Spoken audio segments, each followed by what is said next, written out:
नमस्कार सभी प्यारे मित्रों को स्वागत है आपके अपने YouTube चैनल प्रबोध क्लासेस पर। दोस्तों आज की क्लास में हम बात करेंगे द्विवेदी युग के प्रमुख कवि कौन कौन से रहे और बिल्कुल काल क्रम के अनुसार पढ़ेंगे हम कि सबसे पहले आपके कवि कौन से आते हैं और उसके बाद आपके कौन से कवि आते हैं। क्लास आपके बहुत छोटी होगी आज की, लेकिन कोई बात नहीं, लेकिन आपको देखना चाहिए। यहाँ से देखो द्विवेदी युग के प्रमुख कवि कौन कौन से हैं। सबसे पहले हम बात करते हैं द्विवेदी युग में आपके सबसे पहले कवि कौन से आते हैं साथियों, श्रीधर पाठक। इनका जन्म 1859 ईस्वी और निधन इनका कब हुआ था, 1928 ईस्वी, है ना। श्रीधर पाठक का जन्म साथियों 1859 में और निधन इनका कब हुआ था, 1928 में। उसके बाद अगले कवि आते हैं आपके नाथूराम शर्मा शंकर। इनकी अगर हम बात करते हैं 1859 इनका जन्म हुआ था और निधन इनका 1932 ईस्वी में हुआ था। ठीक है, आगे हम बात करते हैं महावीर प्रसाद द्विवेदी जी। इनका जन्म 1864 ईस्वी में हुआ था और इनका निधन 1938 ईस्वी में हुआ था। आगे हम बात करते हैं इसके बाद आपके कौन से कवि आते हैं। आपको पता है कि यहाँ से आपके कालक्रम के अनुसार प्रश्न आता है कि कालक्रम के अनुसार द्विवेदी युग के कवियों को जमाइए, है ना। तो इस प्रकार से आपका प्रश्न आता है, तो आपको ध्यान रखना है। आगे हम बात करते हैं अगले कवि आते हैं अयोध्या सिंह उपाध्याय हरिओद। इनका जन्म 1865 में और इनका निधन 1947 ईस्वी में हुआ था। इसके बाद आगे हम बात करते हैं लाला भगवान दीन। इनका जन्म 1866 ईस्वी में और इनका निधन साथियों 1930 ईस्वी में हुआ था।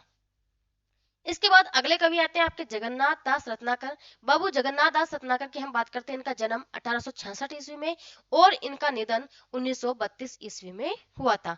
इसके बाद आगे हम बात करते हैं राय देवी प्रसाद पूर्ण। इनकी अगर हम बात करते हैं तो इनका जन्म 1868 ईस्वी में और इनका निधन 1915 ईस्वी में हुआ था।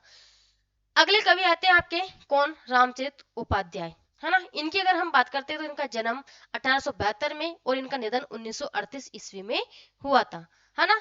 आगे हम बात करते हैं कामता प्रसाद गुरु। इनका जन्म 1875 में और इनका निधन 1947 ईस्वी में हुआ था। अगले कवि आते हैं आपके सत्यनारायण कवि रत्न, है ना। इनका जन्म 1880 ईस्वी में और इनका निधन 1918 ईस्वी में हुआ था।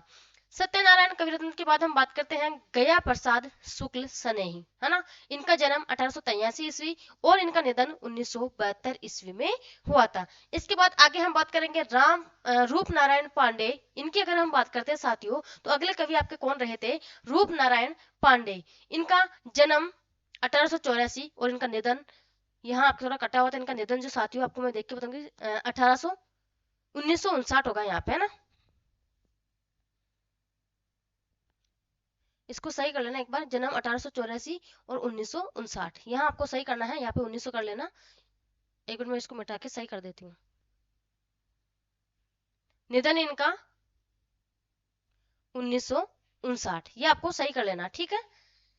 इसके बाद आगे हम बात करते हैं आपके जो नोट्स है उसमें भी सही कर लेना। हो सकता है आपके नोट्स में यहाँ पे 1859 लिखा हो या फिर कुछ भी लिखा हो, आपको यहाँ पे सही कर लेना, ठीक है। यहाँ कितना होगा, 1959। मैथिली शरण गुप्त की हम बात करते हैं। इनका जन्म 1886 में और निधन इनका 1964 ईस्वी में हुआ था। राम नरेश त्रिपाठी, इनकी अगर हम बात करते हैं, इनका जन्म 1889 ईस्वी और इनका निधन 1962 ईस्वी में हुआ था। माखनलाल चतुर्वेदी, इनका जन्म 1889 ईस्वी और इनका निधन 1968 ईस्वी में हुआ था।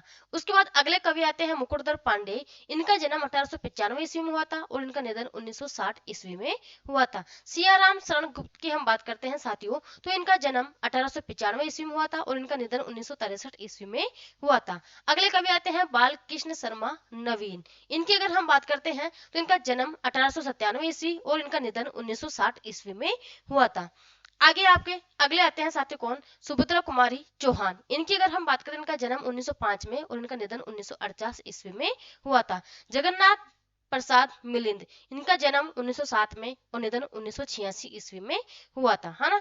अगले आते हैं आपके कौन, रामधारी सिंह दिनकर। इनका जन्म साथियों 1908 ईस्वी में और इनका निधन 1974 ईस्वी में हुआ था। अगले आपके अंतिम कवि आते हैं कौन, सोहनलाल द्विवेदी। इनका जन्म 1905 में हुआ था और इनका निधन अज्ञात है, ठीक है। अन्य कवि की हम बात करते हैं साथियों देखो श्याम नारायण पांडे की हम बात करते हैं, उसके बाद आपके श्याम नारायण पांडे हो गए, सैयद अमीर अली मीर हो गए, गोपाल शरण सिंह हो गए और आपके गिरिधर शर्मा नवरत्न हो गए। ये आपके कुछ अन्य कवि और है किसके, द्विवेदी युग के। देखो आपके प्रमुख कवि कौन कौन से रहते हैं जो कि आपके मोस्ट रहेंगे और आपको बिल्कुल इनको डीप से लेते हुए ही चलना है। श्रीधर पाठक आपके वेरी वेरी मोस्ट है, नाथुराम शर्मा शंकर बिल्कुल वेरी वेरी मोस्ट है, महावीर प्रसाद द्विवेदी वेरी मोस्ट है, अयोध्या सिंह उपाध्याय हरिवंश बिल्कुल मोस्ट है। उसके बाद हम बात करते हैं बाबू जगन्नाथ दास रत्नाकर, राय देवी प्रसाद पूर्ण वेरी वेरी मोस्ट है, ये भी मोस्ट है आपके, ठीक है।